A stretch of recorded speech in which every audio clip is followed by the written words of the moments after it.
श्री स्वामी समर्थ. जय जय स्वामी समर्थ. घरात दारिद्र्य ओढून घेण्याची 20 प्रमुख कारणे. आज आपण या व्हिडिओमध्ये दारिद्र्य ओढून घेण्याची काही प्रमुख कारणे सांगणार आहोत.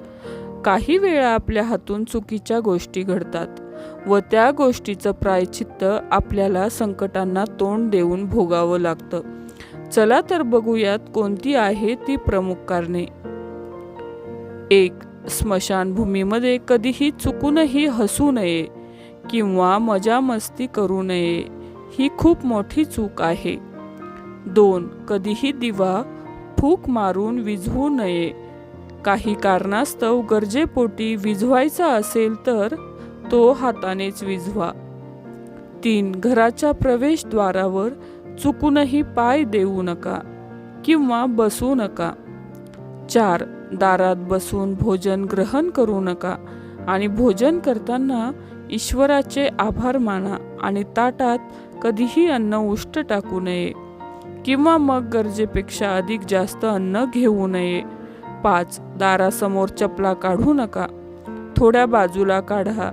एखादी चप्पल किंवा बूट पालथे पडले असेल तर त्याला लगेच सरळ करा, कारण ते दिसूनही सरळ नाही केले तर ती खूप मोठी चूक असते. 6. चुकीचा शब्द घेऊ नका, ते कधी ना कधी भोगाव्या लागतात. 7. दिवस माळवता कधीही झाडू मारू नका. जर अतिशय जास्त कचरा असेल तर रात्री झाडू मारावा. 8.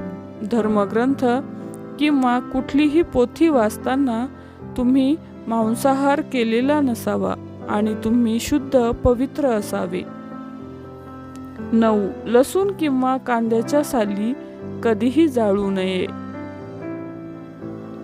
10. पिण्याचे पाणी रात्री चुकूनही उघडे ठेवू नये. 11.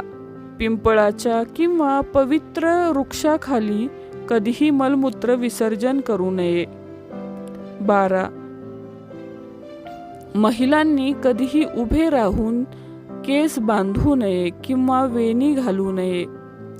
13. प्रत्येक स्त्रीने आणि व्यक्तीने रात्री प्रथम अन्न खाऊन लवकर झोपावे आणि सकाळी सूर्योदयापूर्वी उठले पाहिजे आणि सकाळी सूर्योदय झाल्यानंतर सूर्याला नमस्कार करावा, अन्यथा उशिरापर्यंत झोपल्याने घरात गरिबी येते. 14. घराच्या मध्यभागी अंगणात लावलेले तुळशीचे रोप शुभ मानले जाते. जेव्हा तुळशीचे रोप सुकते तेव्हा ते घरातील संकट आणि गरिबीचे लक्षण मानले जाते. 15. घरातील गोड आणि नमकीन पदार्थांमध्ये काळ्या मुंग्या दिसू लागल्या आणि जास्त प्रमाणात वाढू लागल्या तर समजून घ्या ते तुमच्या वाईट काळाकडे निर्देश करते. 16. सकाळी उठल्यावर घराची नीट साफसफाई करावी आणि जो कचरा आहे तो दररोज घराबाहेर टाकावा, घरात ठेवू नये. घर स्वच्छ आणि नीटनेटके ठेवल्याने लक्ष्मी प्राप्त होते. 17. तुम्ही जर 10 रुपये कमवत आहात आणि खर्च 20 रुपये करत आहात, यामध्ये तुमचे नुकसान आहे. म्हणून तुम्ही जे कमवत आहात त्यापेक्षा कमी खर्च करा आणि काही पैसे शिल्लक ठेवा. हा व्हिडिओ तुम्हाला कसा वाटला? व्हिडिओ आवडला असेल तर प्लीज लाईक करा, जास्तीत जास्त शेअर करा आणि सदाफुली चॅनलला नक्की सबस्क्राईब करा. धन्यवाद.